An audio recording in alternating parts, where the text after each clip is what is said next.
Mike Mulhern on the road to Atlanta Motor Speedway on a Sunday morning, a NASCAR Sunday. Mike Mulhern from MikeMulhern.net, and we were talking with Bruton Smith, the man that owns this racetrack, the other day. Or rather, we were letting Bruton talk to us. You give Bruton a topic, he'll take it a mile.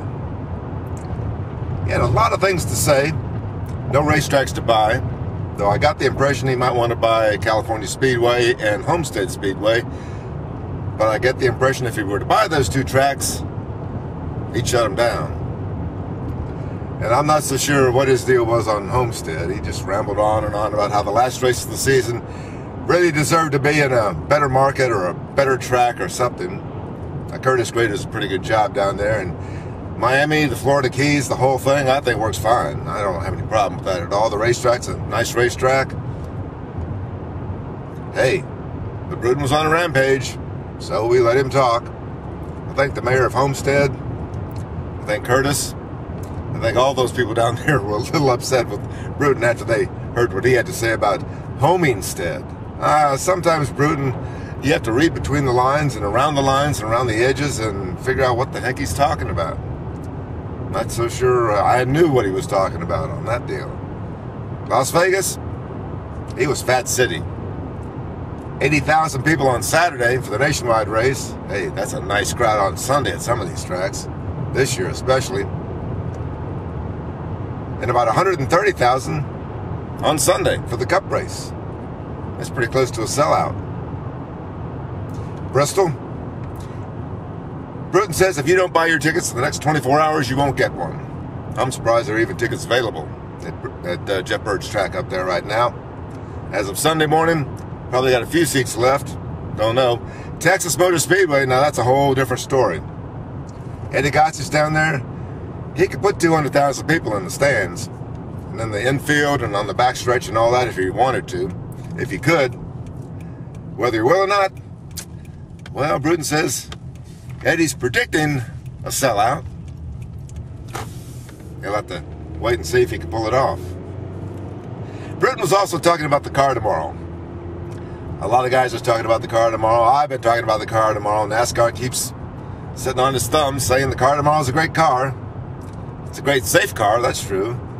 But Dale Earnhardt Jr., whose Hedges has not been in the game this season for some reason, ripped it yesterday. Ripped it pretty hard, too. This is going to be a tough 500. The Atlanta 500. First off, because the tires are about as rock hard, I think, as they were last year for this race. And you remember what Tony Stewart had to say. Might have another Tony Stewart diatribe coming up. Last fall's race ran pretty well here. No problems. The tires Goodyear had at Las Vegas, fantastic tires. No problems at all. They got a new design that worked. Sidewall design, construction, I'm not sure what it was. A lot of teams want Goodyear to bring those to other tracks too, but they're not planning to do that till Charlotte. Depending on what we've got here, they might have to do some more work. Drivers showed up Friday morning complaining, no grip. It's going to be 70, 75 degrees today. There'll be even less grip. Where that leaves us for 500 miles, slipping and sliding with a car that Dale Earnhardt Jr. just says is not a very good race car. I'm not so sure. The track itself, Earnhardt points out, hasn't really changed over the last 4 or 5 years. I think it was repaved in 1997. They had some good races the first 5 years or so. The track does eat tires. It's a very fast track on Friday. Good race pace on Sunday. Nobody really complains about the speeds on Sunday, but Friday they will take your breath away. Tires usually wear. Halfway through the race, tire wear is no longer an issue. That was the case until the car tomorrow came along. Last year, it was a disaster. Kyle Busch won the race. Heck of a driving performance. Beating Tony Stewart. Carl Edwards drove a heck of a race too until his engine blew up. But right now, I don't think this car tomorrow is well suited for this particular track. Our benchmark is going to be Jeff Gordon. Jeff Gordon's looking strong this year. He's had trouble with the car tomorrow. The bump stops and all this weird stuff the teams have to do to make the car actually go through the corners. If he has a good run, then I'll eat my words and say the car tomorrow is okay here. I have a feeling that's not going to be the case.